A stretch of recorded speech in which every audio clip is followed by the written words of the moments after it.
The Halloween event you must see. Showtime. The ultimate show. Buffy, no! For the ultimate scare.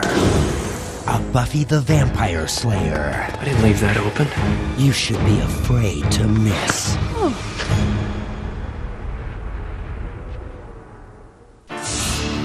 I wouldn't change places with anyone tonight. We'll carve pumpkin faces and watch the witches' flight. Buffy the Vampire Slayer, Season 2, Episode 6, Halloween, is the first Halloween special of the show, coming out even before the tie-in novel Halloween Reign.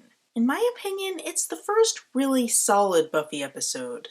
This is just neat. A lot of the early episodes are pretty weak, including all of Season 1, and Halloween is the point at which the show finally hits its stride, finally starts to be good. It is officially written by Carl Ellsworth and directed by Bruce Seth Green. However, I have reason to suspect that Joss Whedon ghost wrote 90% of the screenplay. According to Ellsworth, after writing Halloween, Joss unexpectedly fired him for not knowing how to write realistic teenage dialogue. The dialogue in the final version is not only strong, but has great humor and overt feminist themes. And there's a gender theme in the main plot device, all of which are characteristic of Joss's writing. He often works as a script doctor, fixing others' scripts while receiving no official credit. So I see no reason to think that this wasn't a case of Joss giving Ellsworth credit while making the script his own. For all intents and purposes, we can consider Halloween a Joss episode, and a great one. It starts with Spike being super clever again by sacrificing a pawn so he can study the enemy's fighting technique, recording it so he can watch it over and over. It's even effective with a crappy 90s camcorder. While he reviews the footage, Drusilla describes a vision she had that tells of a stranger arriving to change everything and make Halloween interesting. Against the spirit of most Halloween depictions since the Halloween movies, including Halloween Reign, Halloween in the canon Buffyverse isn't a scary holiday at all, but a time when the supernatural bad guys take a break from their evil doing. The 4 Buffyverse Halloween specials, Halloween, Buffy Season 4 Episode 4 Fear Itself, Buffy Season 6 Episode 6 All the Way, and Angel Season 5 Episode 5 Life of the Party, are about the rare times when something does happen. Buffy goes to the Bronze to find Cordelia flirting with Angel and him politely laughing at her jokes. Instead of asking him about it and communicating like a healthy couple, she assumes that he's more interested in Cordelia than her. When Cordelia criticizes Buffy's lower class and tomboyish appearance as a result of her latest slay, Buffy associates Angel's supposed lack of interest with her non-traditional performance of femininity as the Slayer. Buffy conspires with Willow to steal the Watcher Diaries that deal with Angel so that Buffy can learn his type of woman. She finds a sketch of an unnamed noblewoman in a fancy dress and gets jealous of this traditionally feminine stereotype that she assumes is Angel's type. This leads to an epic feminist moment. Must have been wonderful. Put on some fantabulous gown and go to a ball like a princess. And have horses and servants and yet more gowns. Yeah. Still, I think I prefer being able to vote. Meanwhile, Xander is dealing with his own performative gender issues. Season 2 introduces several bullying older boys to make Xander's life worse. Season 2 Episode 4 Inca Mummy Girl introduced Rodney. Season 2 Episode 5 Reptile Boy introduced the frat boys, at least one of which had matriculated from Sunnydale High and had harassed Xander prior to hazing. And Halloween introduces Larry, the only recurring character among them. As Halloween depicts him, he's a standard macho jerk with overt sexual interest in Buffy. However, Season 2 Episode 15 Phases will reveal that this is just an act. Larry is gay and overcompensating by embracing toxic masculinity. This leads him to pursue Buffy, and he first checks with Xander that he's not already in a relationship with her. This represents a sexist conception of women in relationships as essentially the property of their male partners. Insofar as Larry is antagonistic in his constructed role as a sexist jerk, this is used to feminist effect. Xander indicates that he's grown by not trying to pretend he has a chance with Buffy. His attempt to shut down Larry's interest is based in respect for Buffy, rather than an act of envy, like that with Owen in Season 1, Episode 5, Never Kill a Boy on the First Date. However, when Larry insults Buffy's honor by calling her promiscuous, which is itself problematic slut-shaming, Xander responds in a less than perfect manner.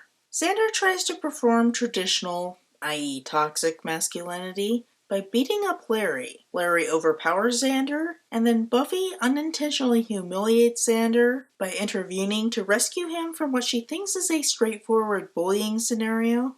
Xander's ego is bruised by the demonstration that he is weaker than Buffy, and the social significance is greatly misogynistic. Larry and Xander accept the premises that men as a gender are physically strong, and women as a gender are physically weak. When Xander fails to perform strength up to masculine standards, it's interpreted as a blow to his masculinity. This slight is especially humiliating because, as Xander is weaker than Buffy, he is perceived as lesser than women. To be a woman is seen as degrading, so a man being lesser than a woman is seen as especially degrading. The reality that the average woman being weaker than the average man does not mean that any random man ought to be stronger than any random woman is ignored in favor of a perception that any random woman embodies the average woman, while men are individuals in competition with each other and her, as with XKCD's "You suck at math" versus "Girls suck at math." The inanity of this toxic masculine competition is lampshaded by Buffy and Willow, discussing it using similar language as men use to disrespect women. The point appears to be to make a feminist point through comedy, but it falls flat when the episode structure lends credence to Xander's struggle to perform traditional masculinity and suggests that Buffy's efforts to perform traditional femininity are simply inane. The plot catalyst arrives in the form of a costume shop run by a man named Ethan Rayne. Despite Buffy encouraging Willow to use Halloween as an excuse to explore her sexuality, Willow grabs a childish ghost costume, while Xander gets an army gun, and Buffy is drawn to a fancy dress, like that of the noblewoman. As it turns out, Ethan is a chaos worshipper, chaotic evil to be precise, and he uses magic to turn everyone into their costumes on Halloween night. This introduces violent chaos where people assume personas that, in theory, represent parts of themselves that they keep buried. Willow's arc is about negotiating between the child and adult roles in the transitory state of being a teenager. Xander's arc is about overcoming his feelings of inadequacy with his gender role by getting a taste of a hyper-masculine persona similar to his daydream in Season 1, Episode 4, Teacher's Pet.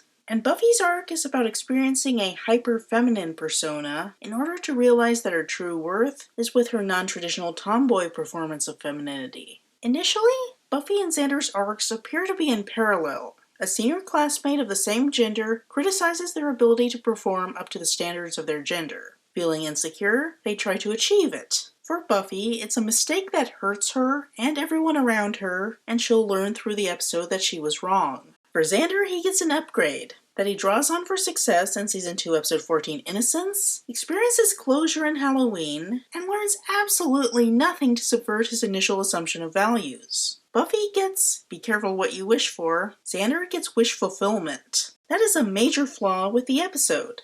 As Buffy admires the dress, Xander says that he prefers his women in spandex. This, like the end of Season 2, Episode 2, Some Assembly Required, is foreshadowing to his eventual relationship with Cordelia, who will wear spandex by the end of the episode. However, considering that Buffy and Willow aren't outspoken the same way about their sexual interests, and haven't indicated an interest in Xander's sexuality, it is an inappropriate comment on his part as a straight man talking to women. Meanwhile, Buffy's attempt to make Willow embrace her sexuality is borderline inappropriate, but is more forgivable as a female friend trying to help her develop as a teenager. It uses themes that were introduced in Season 1, Episode 1, Welcome to the Hellmouth, with teenage girls negotiating between chaste and slut presentations. Buffy helping Willow develop from her shy nerd personality, and Willow expressing specific difficulty with the idea of dating. Buffy tries to help Willow become the kind of person who would date by dressing her as what the script calls a rocker babe, and having her embrace her sexuality in a way that she avoided in Inca Mummy Girl by dressing in that conservative Inuit costume. Okay, Willow, come out. Well, that's getting ahead of ourselves. Buffy is eager to let Xander see how Willow has matured, but she comes down the stairs in her childish, conservative ghost costume. Buffy is disappointed, but Xander accepts Willow in her childish role. When Ethan casts the spell, Willow temporarily dies and becomes a ghost, wearing the rocker babe costume that she wore underneath the ghost costume. Apparently unable to change her clothes, though Angel Season 5 Episode 4 Hellbound might indicate that she could if she willed it strongly enough, she has to become comfortable with it as she tries to help her friends as the only one in the vicinity who is not mentally compromised. With Buffy compromised, Willow assumes her role as leader, and the sexualized outfit becomes an expression of her Buffy-like nature. Her Buffyosity, if you will. Her eventual acceptance of the outfit illustrates her acceptance of those qualities that she admires in Buffy. The problem is that Willow does not choose to wear it all night. At the end, she has a clear choice where she starts to cover it up but then accepts it. But the main plot necessitates her being forced to wear it. Though unaware of Ethan's trick, Buffy and Xander choose the personas they assume, it coming from their specific character desires, and the night then explores where these choices lead them. In contrast, Willow's night in a sexy outfit comes only from a violation, where choice is removed, and given that there is a sexual component, that violation has rapey undertones. If Willow had gone to Buffy and said, "I want to look sexy tonight, please make me over," and then chickened out, that would be more in line with the other storylines for focusing on the element of the character's own desire. As it is, it's rapey. The city erupts into chaos. Willow finds Xander, who has been turned into a badass soldier, but thinks that he's a completely different Alexander Harris, who went through army training and is stationed at the local base. Similar to Hyena Xander, Soldier Xander is basically a different person to our Xander, but has many of the same personality traits and is remembered by Xander after the transformation ends. Xander later describes being conscious or semi-conscious in Soldier Xander's mind, but unable to assume control, which sounds absolutely horrifying, but isn't spun for scares. Get out.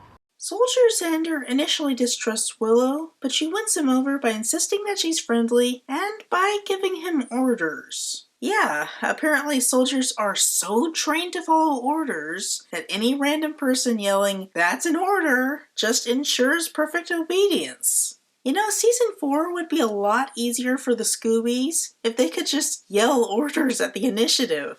No guns, that's an order! Okay, to be fair, Soldier Xander recognizes when Xander gains closure with Larry, even when Soldier Xander doesn't consciously remember Larry, so you could say he subconsciously recognizes Willow as trustworthy. But it's still a bit of a stretch. Here's a weird thing from the screenplay. Walking through a ghost is disturbing for the human, but sensual for the ghost. Willow gets sexually stimulated when it happens. The actual show really downplays this, and she just looks startled. I guess they couldn't really get away with sexy times until Season 3, but Joss intended for Willow to get sexually aroused on screen, and I imagine a producer said no. I think this is about Willow entering Buffy's role and finding out that it's sexy, that it's about Willow aspiring to be more adult like her. Similar to Dawn's desire to have rough sex like Buffy in Season 7 Episode 6 Him. However, the violating nature of the whole experience still makes it end up rapey. Willow orders Soldier Xander to not use his gun when fighting the monsters. As this was written before the Columbine Massacre, I doubt there's any specific message about guns being bad, as we see in Season 6. The point is about avoiding lethal force against innocents transformed into monsters, who could presumably be turned back.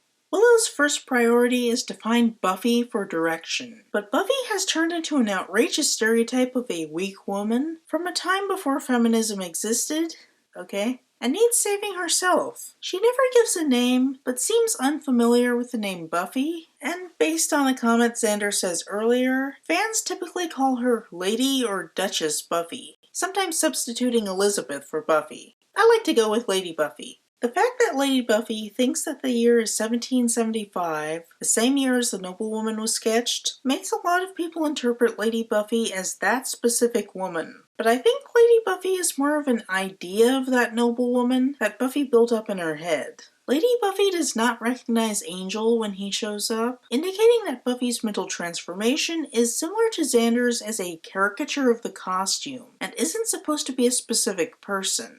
Lady Buffy is supposed to be the contrast that shows that modern feminism is valuable, and that girls should not romanticize the time before women had the vote. She is helpless to the point of being a liability. Her assumption of patriarchal values is a joke. Not just that it's weak, it's literally a joke to be laughed at for its absurdity. And the plot becomes about Willow trying to restore her personality, that strong, tomboyish persona, so that she could save the day. This makes an overt feminist point about 90s girl power shows like Buffy the Vampire Slayer and Xena Warrior Princess being the new normal. She couldn't have dressed up like Xena.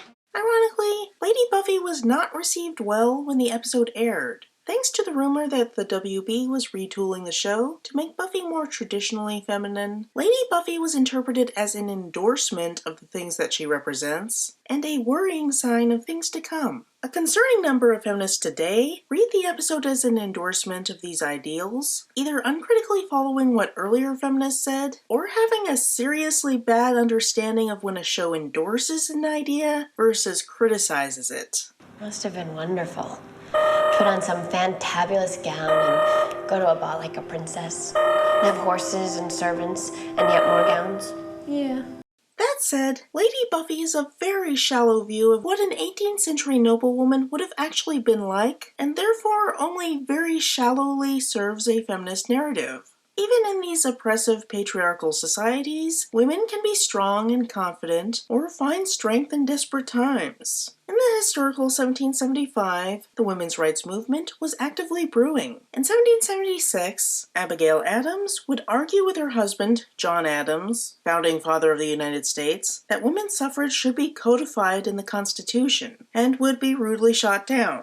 American writer Judith Sargent Murray would soon write multiple feminist-relevant essays, even one as early as 1779, on the equality of the sexes, which she ultimately published in 1790. Mary Wollstonecraft's A Vindication on the Rights of Women, often cited as the inception of the Western women's rights movement, would come out in 1792. Incidentally, also the mother of Mary Shelley, author of Frankenstein, and creator of the science fiction horror genre that Buffy owes some inspiration to. Strong women don't just come from the feminist movement. The feminist movement comes from strong women. The fact that Lady Buffy doesn't have any strong qualities doesn't speak well to the idea that women can be strong in any context. It arguably subverts the main message about Buffy, that she can be a strong warrior despite looking like a stereotypical teenage girl. The Lady Buffy caricature ends up being about laughing at a woman for being womanly. What is that if not misogyny? In 1915, first-wave feminist Aureola Williams Haskell wrote, "Why tell a girl to marry and scorn her for taking means to do it? If men were given matrimony as their only work, they'd rush for it in mobs, write letters, seek interviews, and go into house-to-house canvassing."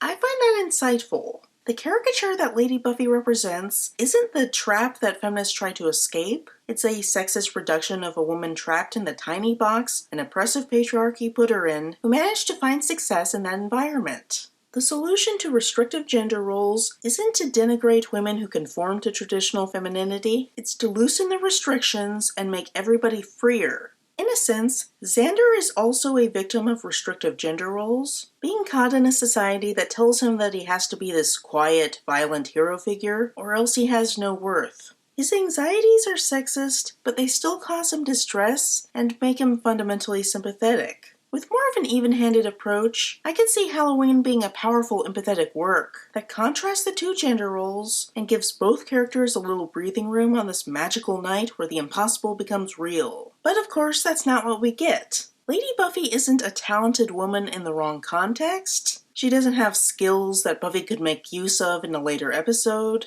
like needing to infiltrate a high society gathering.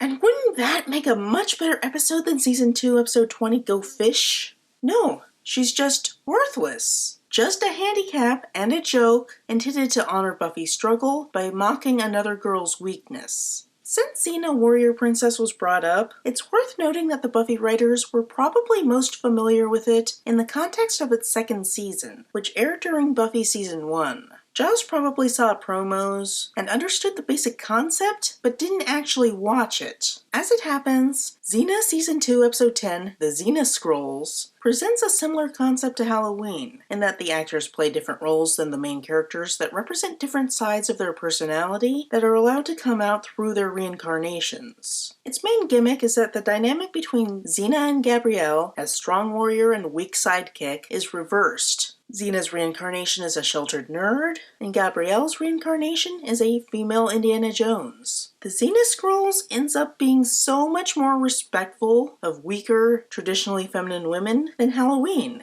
The Xena reference is a nice nod to another strong female character on TV, but it ends up misunderstanding what makes Xena a feminist show. Soldier Xander rescues Cordelia. Because she bought her outfit at a different store, she does not turn into a cat. Boo! Not another cat transformation tease. While I don't like Soldier Xander as a male power wish fulfillment fantasy that subverts the message of be careful what you wish for, it does serve a feminist point with regard to the taking orders thing. The idea that soldiers just obey people is stupid. But Soldier Xander obeying the womenfolk, as an exaggeration of Xander's traits, serves the feminist point of indicating that women can be leaders and men can be subordinates. Lady Buffy tries to assert that women should follow Soldier Xander, but the group doesn't let her patriarchal ideals become reality.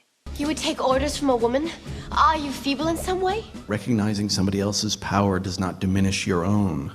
When I created Buffy, I wanted to create a female icon, but I also wanted to be very careful to surround her with men who not only had no problem with the idea of a female leader, but were in fact engaged and even attracted to the idea. Adding to the problems with Lady Buffy as a concept is the demonstrated ignorance of different forms of oppression. She represents a disliked form of femininity associated with the upper class and is used to criticize sexism, but Joss never recognizes that she should have class privilege at the same time that she is oppressed for being a woman. Her commanding Xander would make perfect sense, because she would be considered a member of a more important caste. She could oppress him in one way, while he oppresses her in another way. But Joss's depiction is a great oversimplification of this dynamic to focus on sexism without care for nuance. Willow gets Giles. She fills him in. He brings attention to her rocker babe outfit, to which he seems generally critical, and I think the implication is that he thinks that she is dressed as a sex worker. This is an element of slut-shaming combined with prejudice towards sex workers. Joss does not have a good track record on their depiction. You know, hey, I don't know what everyone's talking about. That outfit doesn't make you look like a hooker. And comparing to Cordelia's outfit, she makes the connection that only the people who got a costume from Ethan's were transformed, and they go to investigate.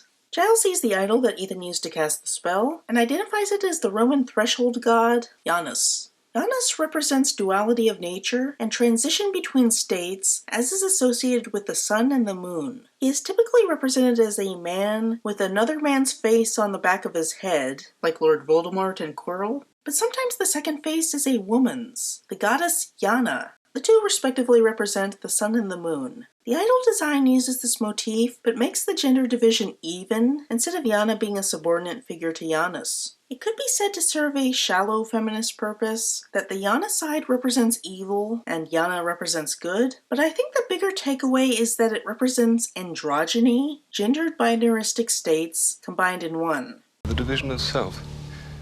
Male and female. Light and dark. Interestingly, the idol design appears to have been the decision of Bruce Seth Green. The screenplay describes it as feminine in appearance, while it is described by Giles as the male god Janus, with no mention of Yana. Just to make this clear, the thing is obviously a woman. Giles refers to it as a man. It is effectively a transgender entity, similar to Gozer in Ghostbusters, but with a more active androgyny. Imagine if the Ghostbusters still refer to Gozer as a man, while the character had the form of a woman. It's possible that Joss tossed it in as a reference to his first character, androgynous demigod Mouseflesh, but its function in the scene would be to disturb. The portrayal of Janus as this god of chaos leads to another unflattering depiction of androgyny to follow up the cross-dressing scene in Reptile Boy. As audiences were presumably meant to find it unnerving that a feminine form could really be a man, it marks a use of transmisogyny distorted into general transphobia.